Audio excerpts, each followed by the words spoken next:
Good morning. How to move your mountain. Mark 11, verse 22. Jesus said, have faith in God. 23. For verily Jesus said unto you, that whosoever, that means me and you, shall say unto this mountain, be thou removed, be thou cast in the sea, and shall not doubt in his heart, but believe that those things which he saith shall come to pass, he shall have whatsoever he saith. Jesus never said, beg your mountain. He never said, describe your mountain.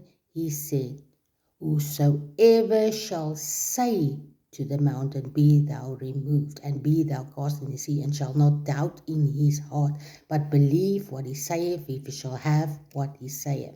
You shall have what you say when you speak the word of God by faith. This is how you move your mountain. You move your mountain by your words, by speaking to it, command it to go in Jesus' name.